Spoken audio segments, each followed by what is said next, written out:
project people.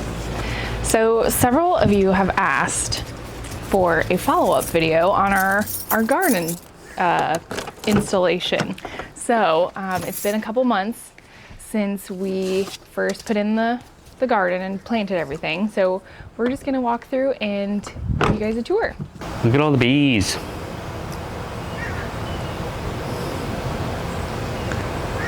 Look at them all. Man, caterpillars. Uh-oh. Look at that.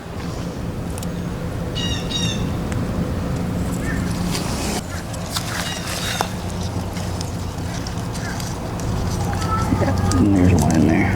That's a big one. Look at his head. Oh, wow.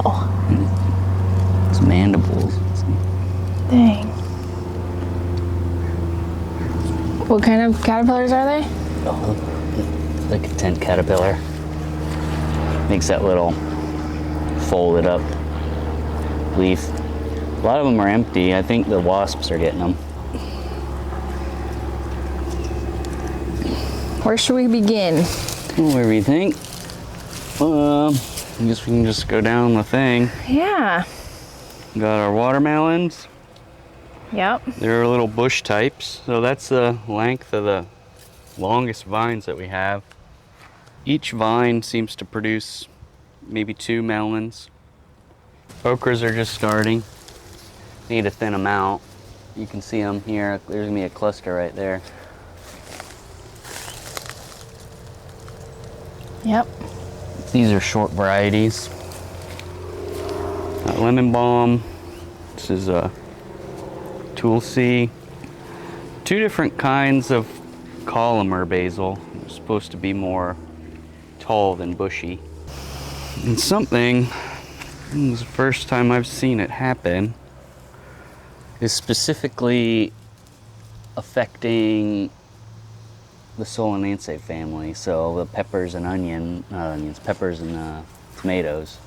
And what do we think that's from? I don't know. There's nothing on the stem itself. So I don't know. Maybe someone can enlighten us. Yeah. But they've been growing fine and then they just start to wilt. I don't know if it's something in the mulch, like if this mulch had something like magnolia or black walnut in it, which can affect certain plants. But I don't know. I never had that problem with mulch before. Here's some roselle. It's edible hibiscus related to okra. All these little pods will make little red calyxes, which you use in tea and you can use as a cranberry substitute. It's really good. Some more okras. Again, need to thin them out to 1 per planting. Here's some more little watermelons.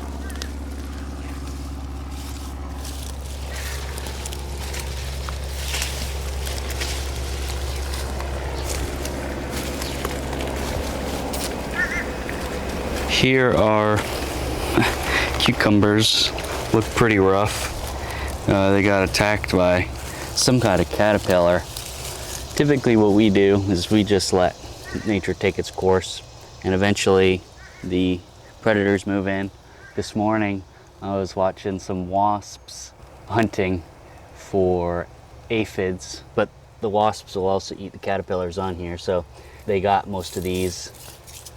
This one I got specifically for the pollinators, and as you can tell, all sorts of little natives love it. There's different types of bumblebees and sweat bees, and there's cool little dragonfly on there chilling. They absolutely love it.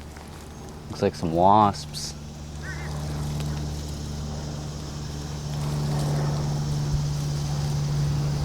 A couple of honeybees.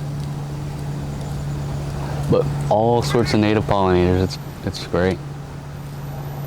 We'll definitely be cloning this one some more. Another little melon over here.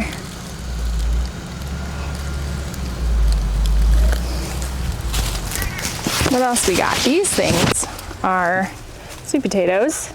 I can't remember what variety this is. It's a number. Apparently it's, I think Taiwan government had like a breeding project that who is it, Cody Cove did some research on. I really like it. Even when it's on the ground, like you can see some of these that are on the ground, they don't put out a lot of roots at the node. These are beans. Yep, these are a bush bush cowpea, but they're specifically for snaps. I think they're called better snap. They're supposed to have nematode resistance. Ooh, that's a big that one's one. big, but Yeah. pick that one. Best way I found to pick these is kind of twist them. Nice. But pick these. And the thing with that is you always got to stay on top of picking them. You don't want them to swell like that, the pod itself or the bean itself, because then the plant will put more energy into producing that than flowers. But yeah, these have been really good. You can see some of the staining here. These were absolutely covered in aphids. I wish we would have gotten a picture of it, but I mean, they were just covered. And kind of what I was saying about the caterpillars, you know, when predators move in, I just saw a wasp looking for some aphids. There's one there. Oh yeah. 2 different species. Look, it's hunting, looking for aphids. But you can see some of the wasps are pollinating and others are hunting. But yeah, this is a better snap variety. Not a whole lot came up. I was really disappointed in the germination, but the ones that did come up, they've been pretty good. So Yeah. we'll see. Oh, here's a wasp. These are some pigeon peas. They should put flowers on as the days get shorter, the daylight gets shorter. Fortunately, our hard stem squash got attacked by squash vine borers, and there's not a whole lot you can do about that.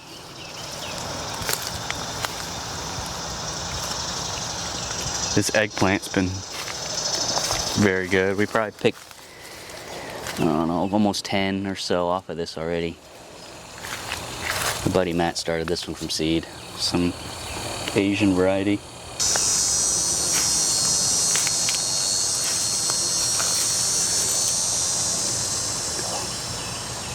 About the sweet potatoes. So we have 2 different kinds. This is the orange kind. And like I said, what's interesting is these aren't really putting out a whole lot of secondary roots. I mean, you can kind of see some here, but it's not too bad. Whenever a sweet potato puts that root set down, they start putting energy into tubers there, and you really want them where you planted them so that it's easier to find and there's more in harvestable potatoes where you planted them. This kind is a big white variety that has more tendency to, I've been pulling them up, but more tendency to put down roots at each node. But both have been pretty prolific in terms of growth. We'll see how their harvest is. Here's Sig's tobacco plant. Oh wow. It's looking better. Yeah. Oh, especially the top leaves. It was pretty yellow for a while. Wasn't very happy. We did nitrogen, well, we did actually a pretty in-depth soil analysis before we started and putting our amendments in. We had many deficiencies, but one of them was usable nitrogen. And I think most of these plants were stunted because there isn't a whole lot of nitrogen in the soil. And then when you till it, some of that is also released. We added organic nitrogen in the form of fertilizer, but that stuff usually takes some time to start being available to the plants. And I think now really it's just starting to take off because everything was kind of slowed. We've got some katuk that's just starting to take, some moringa there, another okra, some more lima beans, different peppers. Fortunately, our lavender didn't make it. This has been doing great. This is a type of kale or collard from Cody Cove Farm that has been doing great. No pests have been bothering this at all. Yeah, normally we see like they get holy. Yeah, it's some kind of caterpillar. If it's a cabbage lopper or some type of caterpillar species, all gets up in there and chews them up. But yeah, these have been very. Oh, look at, there's a crazy looking spider. Where? Typically I see those on like flowers, and they'll catch bees and whatnot. See that focus. Come on. But it uses its little arms to catch prey, a little trap. There we go. I mean, we've been in the mid to upper 90s, and it's been fine. Yeah. Hasn't bolted, hasn't really wilted. A lot of these we'll do some cuttings of and make more plants. Yeah. More okra. Yep, more okra. Ah, look, one's actually blooming. Look at that. Make pretty little blossoms. Yeah, pretty. So we'll have to keep our eyes out now every day and start picking okras. Yep. And here we got some more sweet potatoes, both orange and white variety. We got some edible taro. We got some chaya, taro, chaya. We got a cassava. These all, like I said, have been kind of disappointed at how slow they've grown. They're just putting on new growth now, both of these, so I think the nitrogen's just starting to kick in. We haven't done any liquid fertilizer yet. The weeds have been real good, pretty suppressed. Every once in a while I'll have to pick a couple, but this ground cover will help suppress them as well. But things are starting to take off. Yeah. We'll start getting our seedlings for winter stuff here starting soon. What are these grasses on the ends of the beds here? I always think it's similar to velveteer, but it's like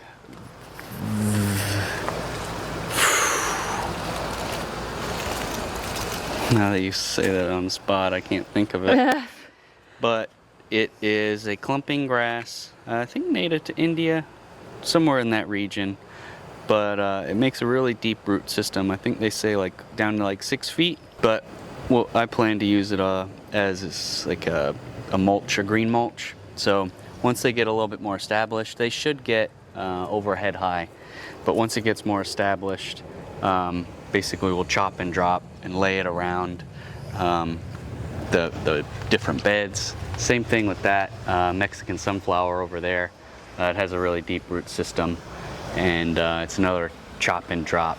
It mines nutrients from the subsoil that most of these other plants can't get to, and puts it in its growth and makes it more bioavailable to the plants as it breaks down. So yeah, that was kind of the idea with this. That's cool. Vetiver, I think, or something like that. Well, and it's also very aesthetic on the end of each bed. And also, my thought was the water slopes down towards the house, and over in this corner right here is the lowest spot. And my thought was, maybe the root system will help limit erosion. Yeah.